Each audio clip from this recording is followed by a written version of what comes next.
record coronavirus hospitalizations in Missouri, and it's just breaking the healthcare system there. One key health official is pleading for help. Our healthcare heroes have fought valiantly day after day, but we have no reserves. We have no backup that we can suddenly muster to come in and save the day. Joining us now is Dr. Alex Garza, Chief Community Health Officer of SSM Health and a member of the St. Louis Metropolitan Pandemic Task Force. Dr. Garza, thank you for being with us this morning. Thank you for what you're doing or trying to do there. Why the frustration in your voice? What are people missing here? Yeah, well, thanks for having me on, first off. And let me just say, I represent a lot of health caregivers, so it's not just me. I just view myself as the voice of all these healthcare providers. But what makes it so frustrating is I think we can clearly see what's going on, and we can clearly see where we're headed towards. And we know that there are things that we can do right now to prevent a catastrophe from happening. And they seem to be either falling on deaf ears, or there just seems to be too much delay in avoiding what we know is going to be happening in the future. How much pressure is this putting on you and on the medical professionals, the doctors and nurses, the frontline workers? Sure. It's putting a tremendous amount of strain on our healthcare workers. And you know, it's even more straining, I think, on those frontline healthcare workers than it is even on myself.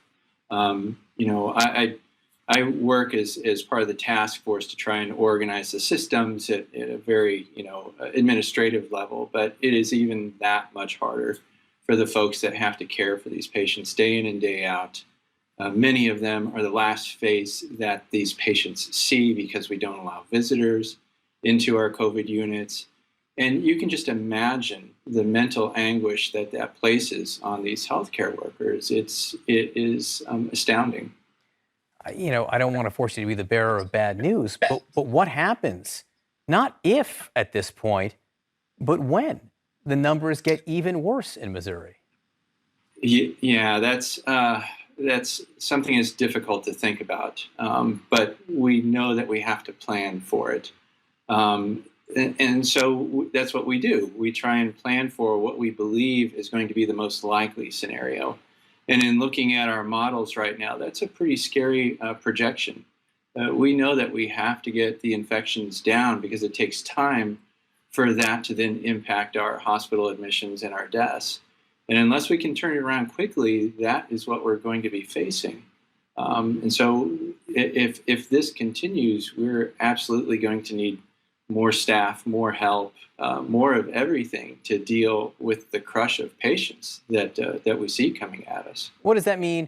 You know, if I'm in St. Louis and I have appendicitis, what does it mean if I show up at the hospital in 2 weeks?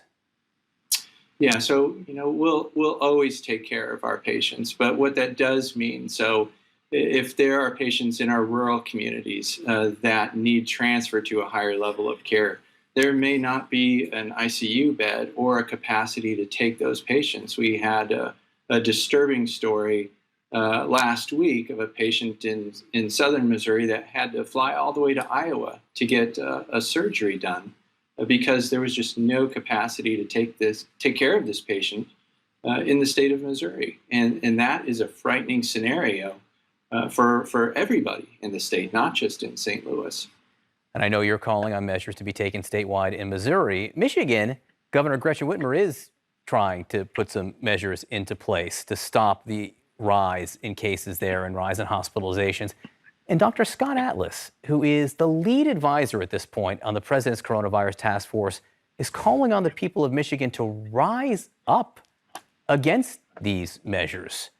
What kind of message do you think that sends? As someone who's trying to fight this virus, what message does that send? Well, that's a very disturbing message. And, as physicians, we take an oath to do no harm. And we take that seriously. And so that is not helpful at all. I guess I would turn that a little bit and ask our citizens and our healthcare workers to rise up to demand more action by our state governments, more so than the other way around. Just finally, how much more in reserve do you all have in battling at this point? Well, I'll tell you, we're at the 90, 95 plus on capacity right now. We are beginning to ramp down some of our operations in order to make room for the cases that we know are going to be coming in. And that doesn't help anybody. Those people will still need to get health care. It'll just be delayed and it'll get that much worse. And so it just compounds the problem.